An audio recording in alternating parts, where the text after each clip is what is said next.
यम, अग्नि, वरुण, दिक्पाल, दानव, चर अचर दास की भांति खड़े रहते हैं मेरे द्वार पर।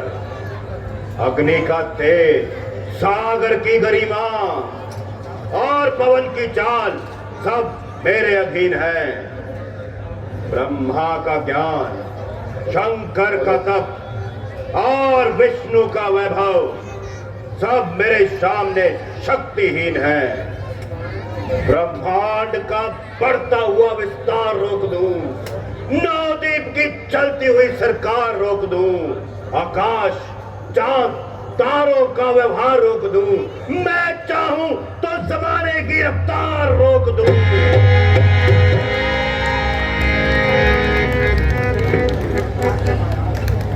यथार्थ है महाराज। राजाओं लोकपालों के सरदार आप हैं। गंधर्व देव दैत्य की सरकार आप हैं। सत्य है श्रीमान। भस्म किया है इनको और चुपको फसल लिया। जिसने उठाया सर उसका सर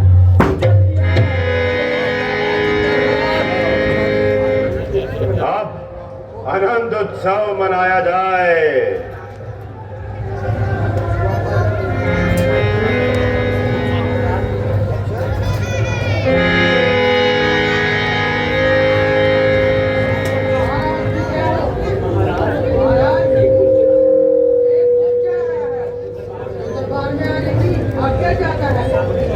जाओ, उसे दरबार में लेकर आओ।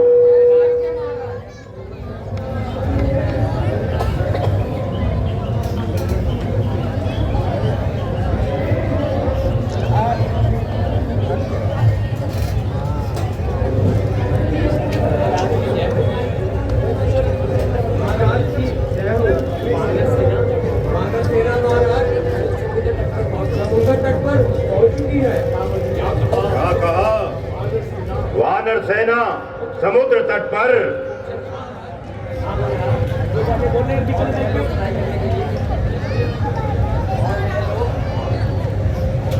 और वह लोग महाराज चढ़ाई करने की योजना बना रहे हैं। कोई चिंता नहीं, जाओ तुम आराम करो। कैसी आज्ञा महाराज? है मेरे बहादुर सिपह सलारों, कहो अब तुम्हारा क्या विचार है? लंका का बोल बाला और शत्रु का भेंट करो।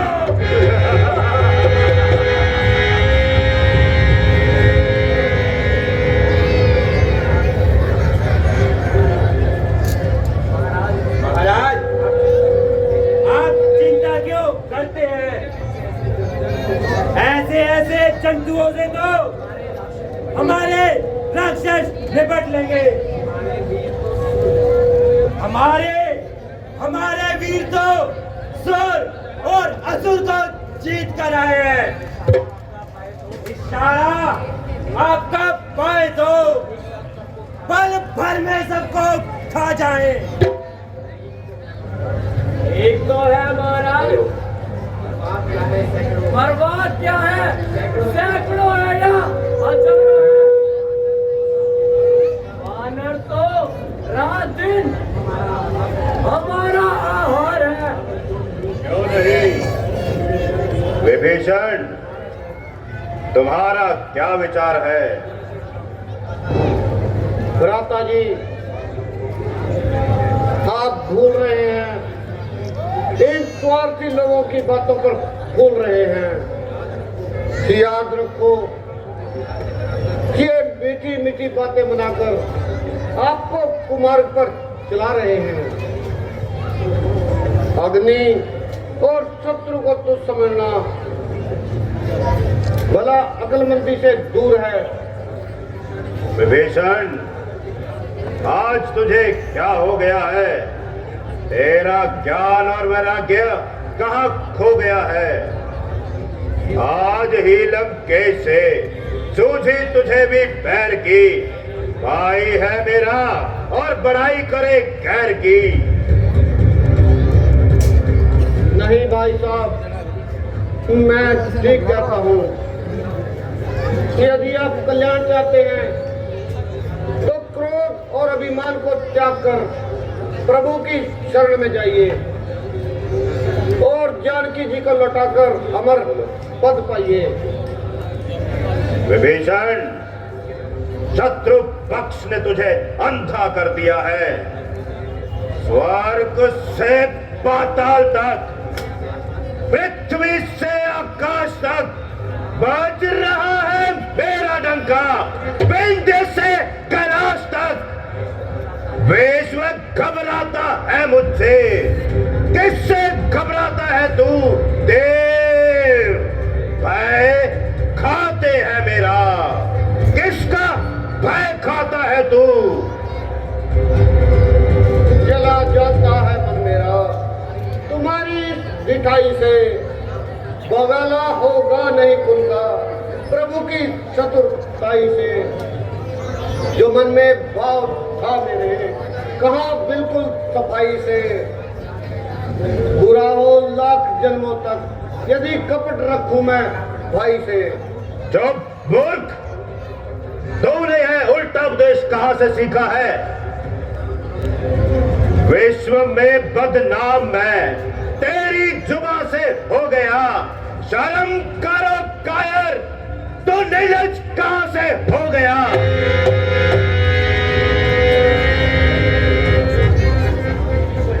नहीं भाई साहब, कायर मैं नहीं, कायर तो वो लोग हैं जो आपको उल्टी मति देते हैं। बस रहने दीजिए चाचा साहब, बस बहुत हुआ। यदि आपको रामचंद्र से अधिक भय है तो आप कहीं जाकर छुप जाइए। जो आप जैसे कायर और निर्लज न हमारे कुल में पैदा हुए हैं और न ही हमने आज तक भाग्य पर बहन की नाक कटी और भाई को शर्म न आए। उल्टा ही उन वनवासियों के तरफ दाढ़ी दिखाए। जल्दी जाओ, नहीं तो मौत दिख जाएगी और फिर ना छुपने के लिए जगह ना मिल पाएगी। ना समझ गुस्ताख लड़के, कल तू कहाँ मर गया था जब अकेला हनुमान हजारों की किरकिरी कर गया था।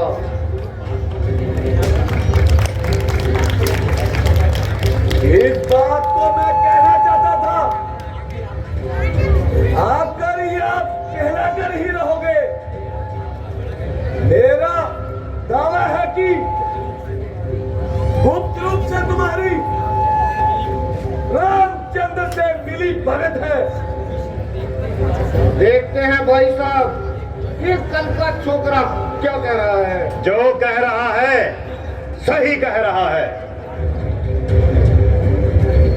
काटता है तब ही लोहा, काट को निज धार से, जबकि मिल जाती है लकड़ी लोहे के औजार से।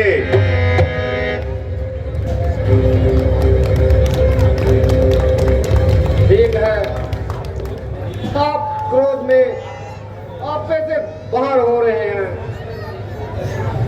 सोच कर देखो जरा, गले नागिन को लिपटाते हो तुम, कूदते हो आग में, पर्वतों से टकराते हो तुम। स्वर्ग से पाताल तक पल्ला मिला देते हैं हम, पैर की ठोकर से बच्चा ला देते हैं हम। क्रोध की अग्नि से सागर को सुखा देते हैं हम। पर्वतों को फूंक से पानी बना देते हैं हम। अकल से सोचो जरा, बुद्धि से अपनी काम लो। दिल चला है पाप के रास्ते, उसको जरा थाम लो। बस बस, अब मौन हो विभीषण।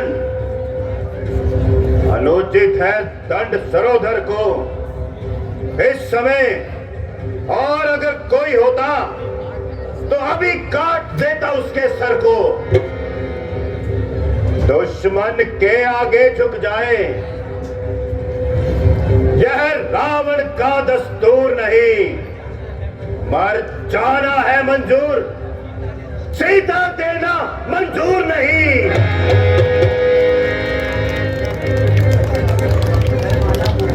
घर वाला होकर ही घर को अपमानित कर रहा है तू। आबरू छाल से रोशन को मिट्टी में मिला रहा है तू। ऐ कुलद्रोही, ऐ कायर, कुटबुद्धि और कुलचर, उनको ही नीति सुना अपनी। जा मिल जा तपसी बंदरों से, जा डूब मर जाकर कहीं।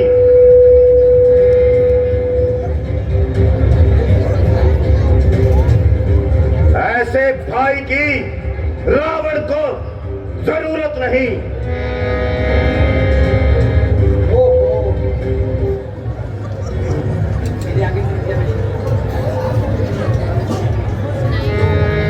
तेरे बर्बाद होने के दिन आ गए जी, तेरे बर्बाद होने के दिन आ गए। तूने अपना बेगाना पहचाना नहीं, तेरी बुद्धि में रावण कदल आ गया। तूने अपना बेगाना विचारा नहीं।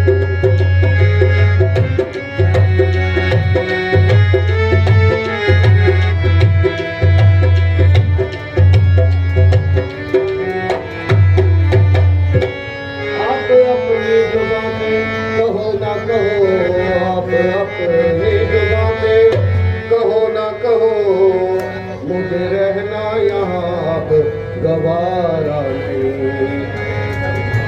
मारने में न छोड़ी है कोई कसर, शीश अगर से धड़ से उतारा नहीं।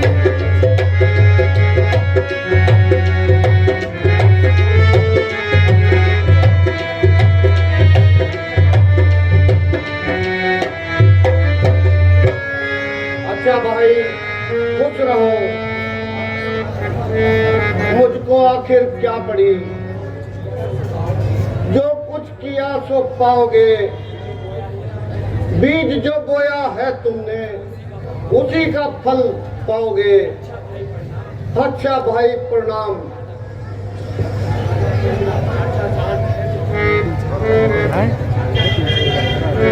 अच्छा चाचा जान, ठहर जाओ। अब तुम्हें लंका के राज दौर ताज से तुम्हें कोई बात नहीं।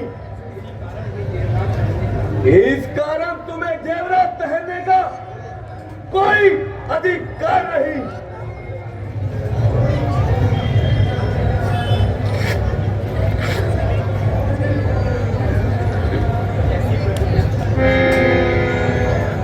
जैसे प्रभु की इच्छा।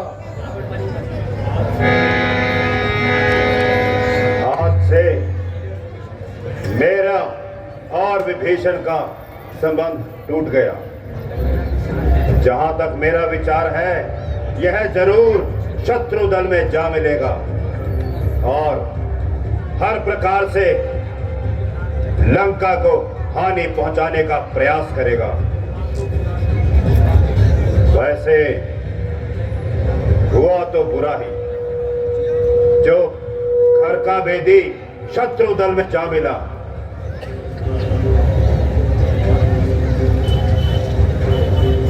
मैंने बहुत मजबूर किया, जो विभीषण को घर से निकाल दिया।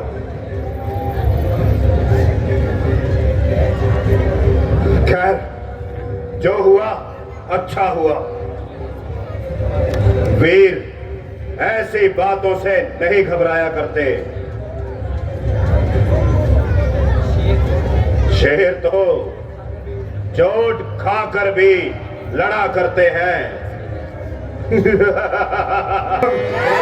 श्री राम, जय श्री राम, जय श्री राम। महाराज, आश्चर्य की बात है, रावण का छोटा भाई विभीषण आपकी शरण में आना चाहता है। क्या कहा? विभीषण और मेरी शरण में?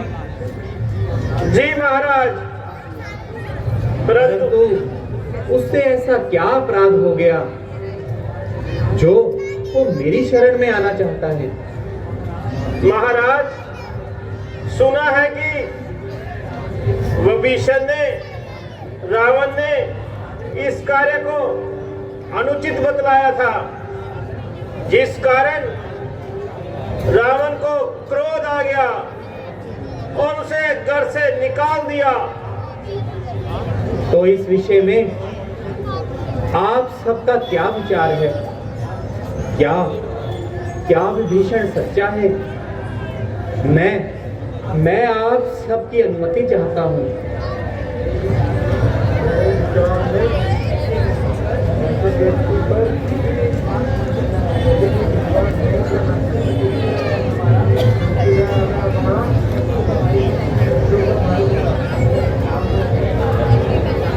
जामवंत जी सत्य कह रहे हैं।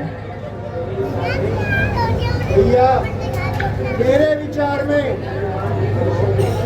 हनुमान जी इस विषय में सही राय दे सकते हैं, क्योंकि ये उनसे पहले भी मिल चुके हैं। हाँ, हनुमान जी बताइए, इस विषय में आपके क्या विचार है? क्या विभीषण का मन पवित्र है? क्या उस पर विश्वास किया जा सकता है? भगवान, मैं और तो कुछ नहीं कह सकता, किंतु यदि उस दिन दरबार में भी विभीषण न होता तो यह हनुमान आज आपके सामने न होता। मेरा भी यही विचार है कि विभीषण का मन पवित्र है और साथ में शरण में आए हुए शरणार्थी को शरण देना हमारा कर्तव्य है। इसलिए हनुमान जी, आप जाकर भीषण जी को साथ ले आइए। जैसी आज्ञा प्रभु। जय श्री राम, जय श्री राम।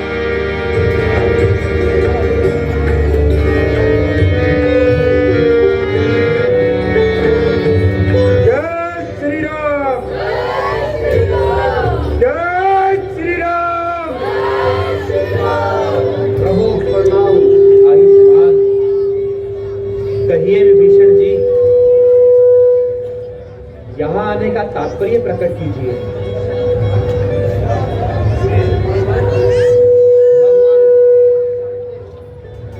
आप तो सब कुछ जानते हैं, आप तो अंतर्यामी हैं। मैंने रावण को बहुत समझाया, किंतु उसने मेरी एक ना मानी और अंत में मुझे धक्के देकर घर से निकाल दिया। प्रभु, अब आप ही मुझे अपनी शरण में लीजिए। सखा, तुम धैर्य से काम लो। जो मनुष्य चराचर का वैरी होता है, यदि वो भी मेरी शरण में आता है तो मैं उसे अपनाता हूँ। विभीषण जी, मैं जल को साक्षी मानकर ये कहता हूँ कि लंका पर विजय प्राप्त करके तुम्हें लंकापति अवश्य बनाऊंगा। आप किसी प्रकार की चिंता ना करें और विश्राम करिए। आप धन्य हैं प्रभु, आपकी लीला अपरंपार है।